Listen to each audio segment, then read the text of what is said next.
Hi, I'm Anthony Orio. I'm one of the new joint replacement surgeons here at SOS. I'm originally from New Jersey, about 4 hours south here of Syracuse, right outside of Philadelphia. I've been married to my wife for just over 6 years. We have 2 boys.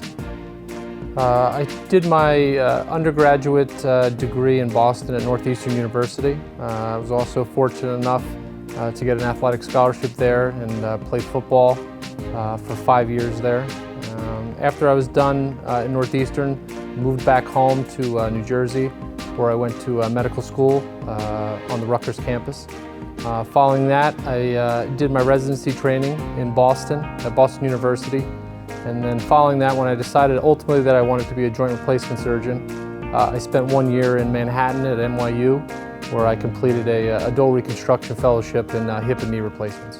Being a student athlete has its perks, but it's also a tough struggle, and a lot of sacrifices are ultimately made to sort of be able to balance both academia and athletics.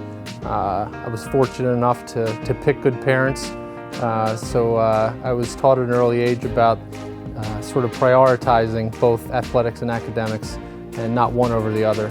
And I think that strong foundation allowed me to continue to sort of strive to be the best I could be in the classroom, and also on the field, allowing me to play football from the age of 5 to the age of 23. So how did I get into orthopedics? Well, I think the easy answer to that question would obviously be my sort of desire and love for sports. Obviously, as a kid playing sports, everyone sustains injuries.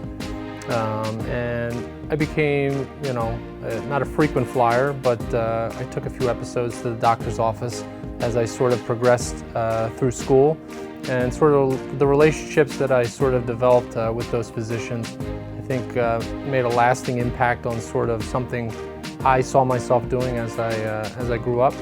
I knew athletics would ultimately come to an end, and it wouldn't be something I could do my entire life.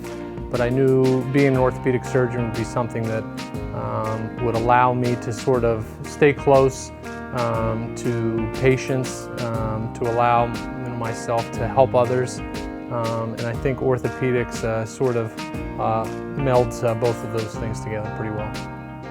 There are 2 members of the current SOS group who trained in the same program as myself in Boston. That's ultimately how I initially found out about a job opportunity up here. My wife and I obviously wanted to come to a community where we could raise our family, establish a home, establish a nice environment sort of as we sort of grow as a family. And Syracuse sort of checked all the boxes in regards to what we ultimately wanted to have as a family, but also for myself, here within this group, which in my opinion is second to none. And the reason that ultimately got me involved in desire to be an adult reconstruction surgeon was sort of the outcomes of these procedures. These are very successful procedures in regards to getting patients back to the things that they want to do.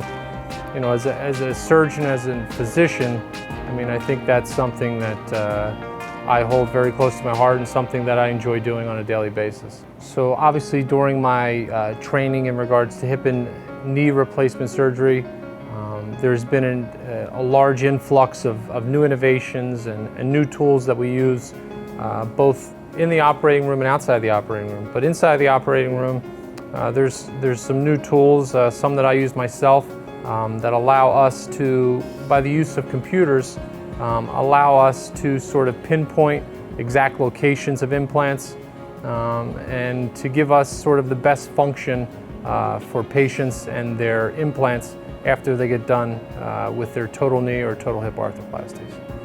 I think it's important that we, with a little hesitation, decide when and where to proceed with new technology.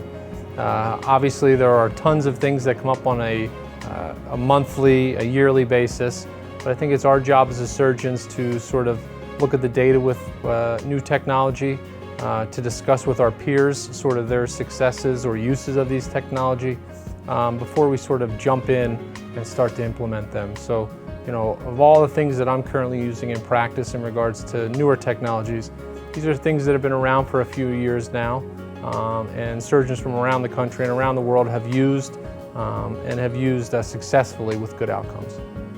I would say my free time when I'm not at the office or in the operating room is 100% spent with my family. My wife and I were both fortunate enough to grow up in large families with good infrastructure, and I think the two of us sort of are trying to replicate sort of the environments that the both of us were brought up in. And from all of my childhood memories, I always remember hanging out with my family. So when I'm not at work, I tend to be with my family. Now, where in particular that may be, it'll probably be depending on sort of what my kids are doing and what they want to do. But I would say it's either work or family currently in my life. I guess the one thing about medicine is always expect the unexpected. There's nothing probably that I will see or won't see that will surprise me over the course of my career. And I think being prepared for the unexpected will sort of allow me to respond and to deal with the unexpected when it actually does happen.